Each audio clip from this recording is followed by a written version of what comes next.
Hi everyone, welcome to today's topic, which is distance education. We are going to be discussing some aspects about evolution, myths, and prospects. As you know, my name is Andrea, and let's start.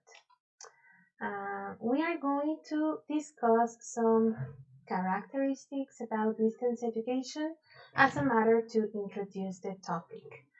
So, the first thing that we have to have clear before we start discussing distance education is the need to understand the three variables that are really important: learning, person, and context. When I say learning, that means that me as a teacher need to be really careful about the way I am going to teach. When I say person, that means that as a teacher, I need to be careful and take into consideration that in front of me there are people that learn in a different way. And finally, as a teacher, I need to consider the context. The context is the place where my teaching is going to occur.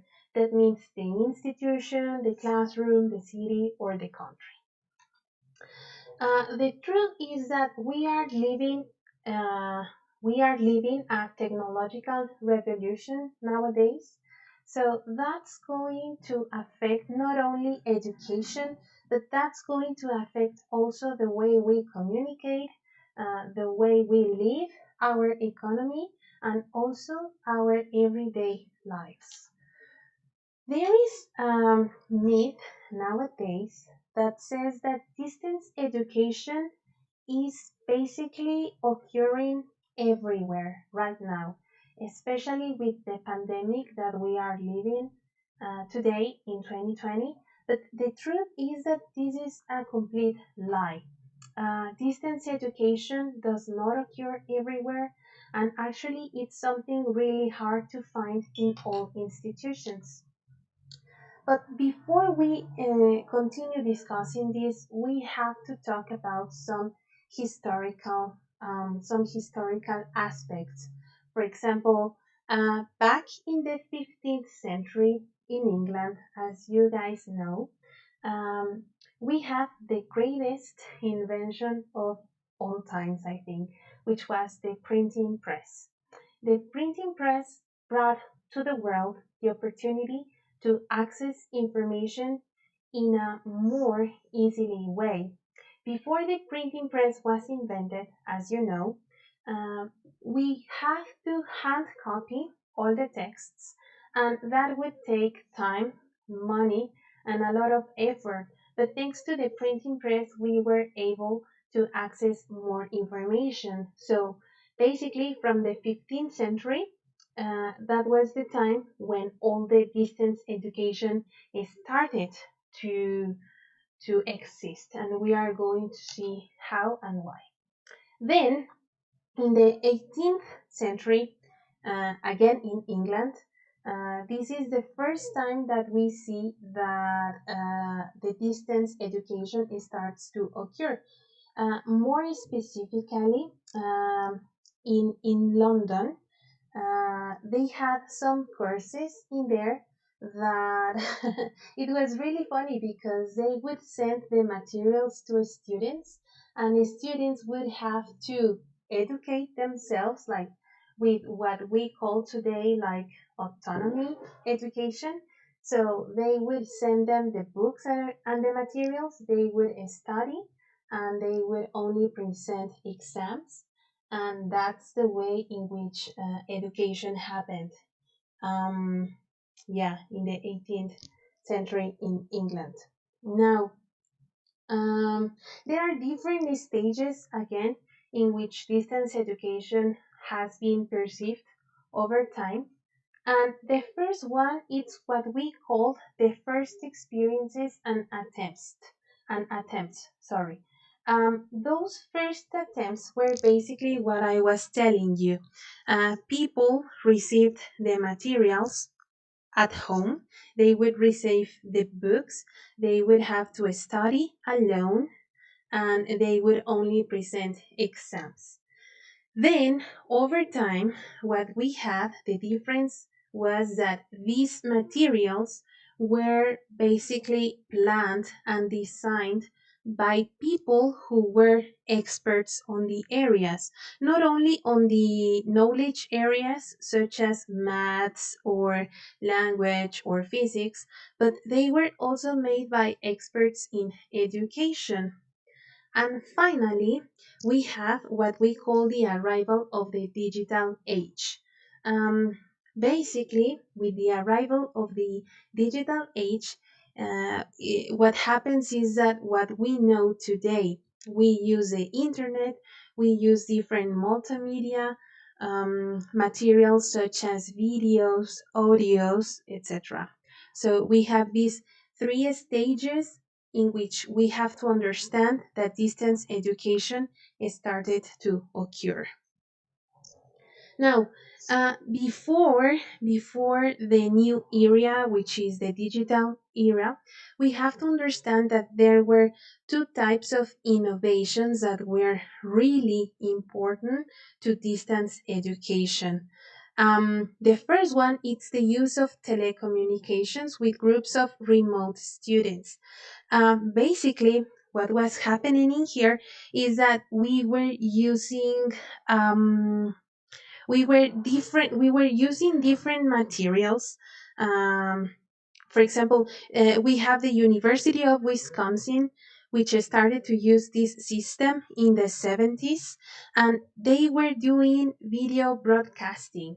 So basically, through television or radio, they were transmitting, they were broadcasting their subjects, their classes, or their materials, so people could receive this information more easily, and it would be considered to be an innovation because, as you remember, in the first stage of distance education, we would only have to be dealing with the materials such as books, but now we would have television and radio, which would be helping students to understand the topics.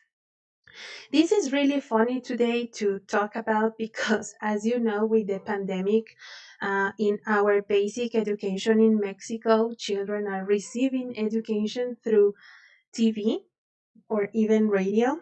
And that's really funny because we discussed this innovation to be part of the 1970. So it's really funny that today we are living this in Mexico. Anyways. Now, there are different types of innovations that we have to consider in modern times. When I say modern times, it's basically in our century. In our century, we have what we also call the multimedia, the internet, social networks, and we have the web 2, 2.0 and web 3.0. Well, multimedia, as I was telling you, are the videos, like the different visual resources, sound resources that we find online and that we can make with different applications or softwares that are available basically for everyone. We also have the internet, which we discussed in the first weeks of this course. We have social networks, which basically well, apparently they are being used by some teachers to get in a more easily way to their students, and we have the web 2.0 and the web 3.0. The difference between the web 2.0 and 3.0 basically is that the web 2.0 is the web that we started to get to know in the beginning of the 2000, the year 2000. So that means that if you remember, maybe you are too young to remember, but internet in the beginning of this century was really, really different. Even when we have the chance to interact with people through social networking or maybe some apps like YouTube, for example, you watch the video and you leave a comment, so that's a way to interact with people. Um, it didn't really allow us to have as many interactions as we have today. Today is more easy to create content, to share content, to even be able to look for information basically like everywhere and be in touch with people basically in every city, every country of the world. So the big difference between this kind of web is basically the interactions that you can have. We also have the beginning of the phase of bidirectional communication and transmission, which is what I was telling you, how easy it is to communicate with people uh, everywhere in the world. We also have what it's called e-learning. E-learning basically is the distance learning characterized by a space-time separation between teacher and student. So basically, e-learning is what we are actually doing in us, like you guys as students and me as a teacher. We have some sort of separation in time and space, but through the different materials that I give you, you can access the information that we have to check as part of the contents of our subject so that it's considered to be e-learning. And also because we are using like the different platforms or different um, yeah, different sites that the internet is providing us. And we also have what is called the digital learning, which is a new form of assimilation of knowledge. Basically, digital learning, it's really important that you guys understand because it's a new way to learn. Uh, Probably you are more used to the idea of having the teacher in front of you, that the teacher gives you the information, transmits the information, you make your notes, and then you do exams, and that's it. That's like basically the way in which we are more used to, like the more traditional way. But actually, nowadays, with the digital learning, the student has a more important role into his or her learning processes. As you know, autonomy is a characteristic that has to be present when we discuss e-learning and digital learning. So the student is more aware of his or her learning and basically is in charge of their own learning. Now, we have a myth, which is what I call the biggest myth in history of distance education. There is a belief that says that technology itself proposes solutions to all current educational problems. I call it the biggest myth because recently, well, if you are in social networks, you probably have seen some posts that affirm that nowadays you don't really need teachers, that teachers shouldn't be paid because it's the students or parents that are in charge of the education, so they don't see the sense of paying teachers because they are not doing anything. You, as future teachers, some of you, you have to be really conscious that this is the biggest lie of all times because um, education cannot occur just because. Um, Education, contents, and knowledge is over there, but you need a person who is an expert of the area in order to plan the activities and in order to direct the teaching. So that's what we call the teachers, right? The person who is in charge of guiding the knowledge, of guiding students, of giving the proper materials, evaluating students, and guiding them into obtaining the knowledge in a successful way. So, yes, as I was telling you, information is there, the contents of any subject are there on the internet or probably on books, but that doesn't mean that any person can actually learn stuff. You need someone to direct your progress, to direct the materials that you are going to use, someone that is in charge of guiding you as the person who is interested in learning anything. There are other myths that are also really important to mention. And well, there are people that are sure that when you are distance learning, there are no interactions with other people because basically you are alone, you are by yourself. And that means that if you don't have interactions, you are not going to learn the same way. Well, that's also a lie because in distance education, we need to have interactions. We need to have activities that make us work with other people. Like, for example, when I ask you to work in pairs or small groups, that would be one type of interaction. But also, when we see each other on real time, that would be another type of interaction, the one that is really important. And the what is it called, the interaction, yes, between a student and teacher, which actually makes knowledge become more meaningful. There are other people that say that if you if you study a BA or a master's or anything online, it's going to be less valuable.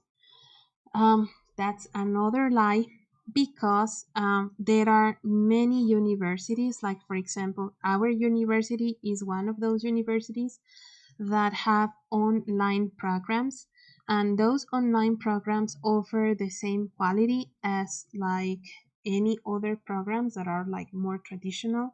So that's a complete lie. Another thing that it's a myth.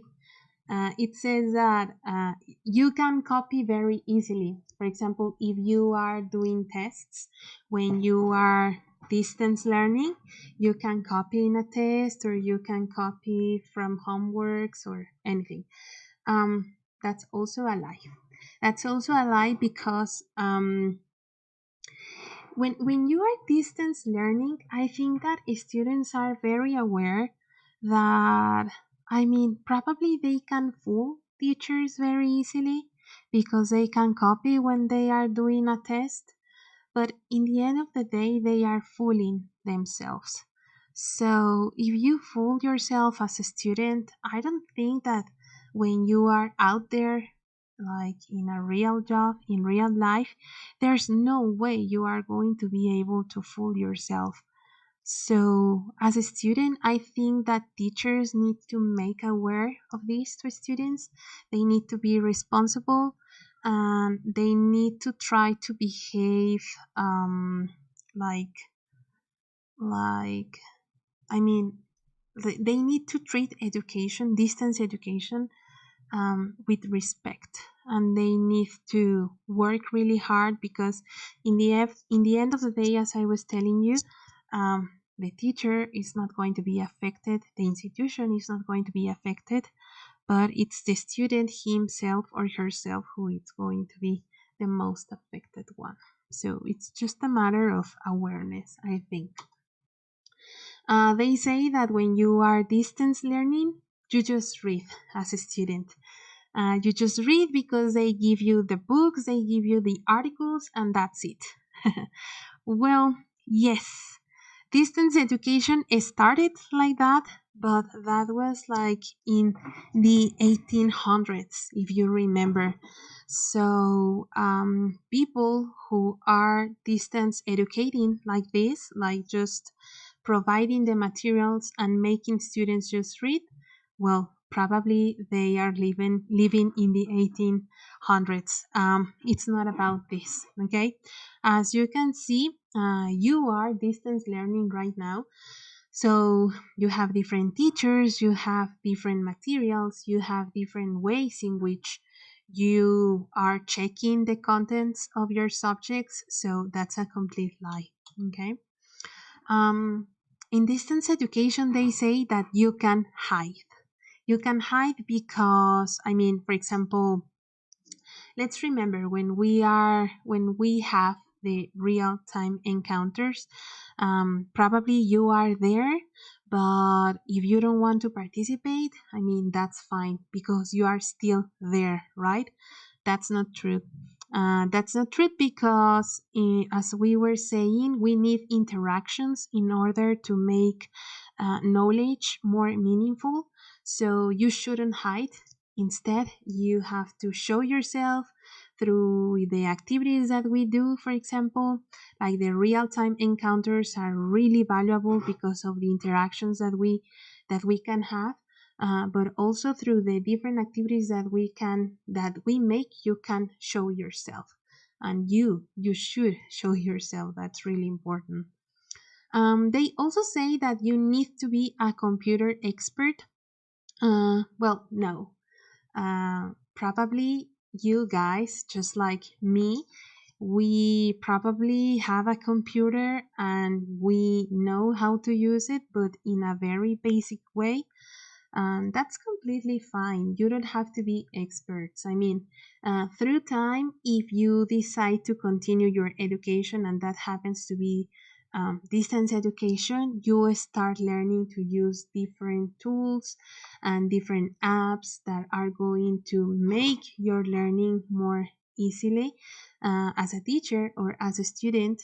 But you don't need to be experts. I mean, everyone can learn, and well, you just have to allow yourself to learn little by little. It takes less time, distance education. Well, probably you are laughing right now. I hope you are laughing right now because I think that distance education takes 3 times more time than the traditional education. For us teachers, we have to be creating materials, checking activities, like giving guidance, providing feedback, all the different activities that we have, right? And you, as students, have a lot of homework to do, many activities to do. You have to come to classes like real time encounters. So it takes a lot of time. So, yeah, this is like the biggest slide. Now, when we talk about distance education, we have to make sure that we provide quality, the same quality that we would have in a traditional course. As I was telling you, there are people who tend to believe that distance education is less valuable because they say that this type of courses are not as good as the traditional ones. Now, we have to be really careful because we have to make sure that we as the teachers deliver the same quality to distance education as we would in a traditional course. So, in order to provide this quality, we need to take into account these aspects about education. So, we have instructional design, we have to design amazing materials, we have to design amazing opportunities so students learn in a more clear way. For example, the contents, we have to select them very carefully. We don't want students to feel really tired because there are many contents. So make sure that you as a teacher select a good amount of contents, and that the contents are more about quality, okay, more than quantity. We need, as the teachers, we need to be teaching, of course, but we also need to tutor. Tutor means that you need to be there for students. Like, for example, if they start having problems with your subject, you need to be able to be there for them, to help them, give them like proper feedback. And in case they have questions about that feedback, you need to be able to be there for them. You need to possess a technological device. So you basically need a computer, you basically need internet, like a good Wi-Fi connection,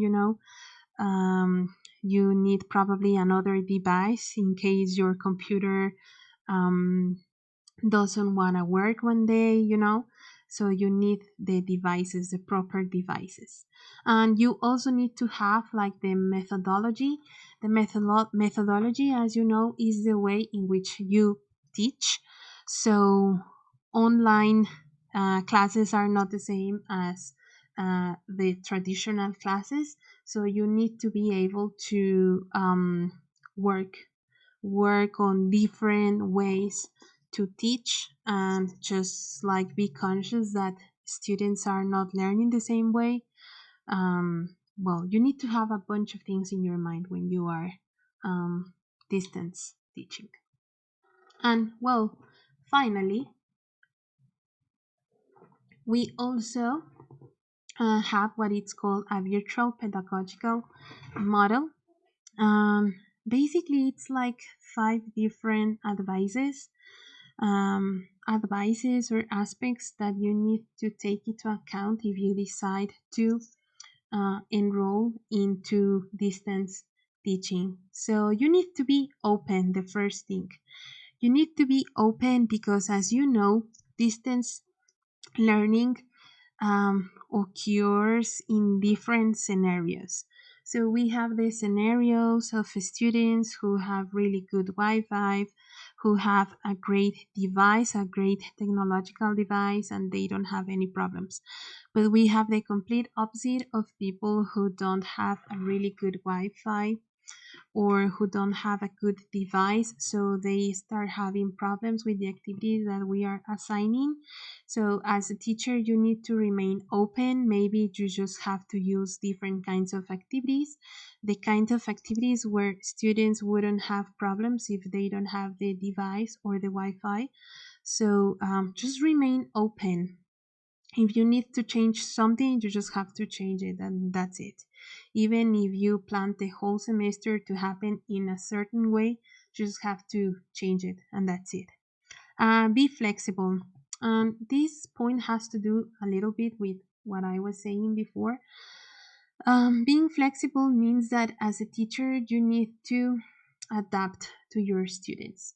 So if somehow you see that they are not learning, or that the objectives that you had in the beginning of the course are not happening, you need to maybe change the materials that you are using, or you just need to adapt to a new app or a new platform to continue your teaching. So that's about it. Like, be flexible about everything.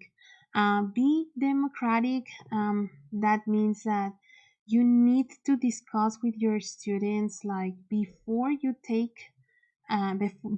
make a decision. Sorry, you need to talk with them. You have to make sure that most of them agree with your proposal. Because during these times, for example, of the pandemic, there are different students with different, yeah, context or scenarios, and you just cannot make a decision. You just have to talk to them and make sure that everyone agrees, so your teaching can happen, and I mean the objectives or the of the subject are accomplished in the end of the course. Be interactive when you are teaching. Distance teaching, you need to be interactive. That means that you have to use like different resources, you have to use different materials. You just have to make sure that they don't get used to the same, like you just have to surprise students. You have to make sure that they cannot predict what's going to happen in your class. You have to surprise them. You have to make sure that they remain interested in your class. So that's really hard, actually, because, for example, I was trying to when I thought about doing this video, I had problems because I didn't know what app to use or what software would allow me to show my presentation, but also show an image of myself. because I was trying to have like a more traditional class, where you could see me. So in this way, I thought it would be easier for you to get the topic, more than just like listening to my voice. So this is a way of being interactive, at least for me. And finally, be active. That means that you, as a teacher, have to be very active. You need to possess a lot of knowledge about the softwares, the apps, everything that all the different tools that you could use for your teaching. So if you don't have that knowledge, it's okay. But remember, you can learn. So it's time for you guys, if you don't know many tools, it's time for you to start like experimenting, like using different tools, and make sure that when once you become a teacher, you possess all this knowledge and you can apply them. Okay. Um, well, these are the references for today's presentation. The topic was social teachings, social, no, distance teaching and distance learning. I hope that today's presentation helped you open your eyes. As you know, there are different aspects that you need to consider when you are teaching, but especially today with the pandemic and all that we are living during these days, I think it's really important that you consider this new way to teach. It's really important that you know all this historical background and all the different, yeah, like experiences that the teachers have had during time, because probably one day when you become teachers, you will have to teach like online classes, and it's really important that you start considering all this information for your future. So I hope that you enjoyed this topic. I'm really sorry because I was really nervous with this new way to present the information. I wasn't feeling really comfortable in the beginning, so I hope that with time I start feeling more comfortable. This is just like a new way to get to you guys. So I hope that you enjoyed it. See you soon and take care.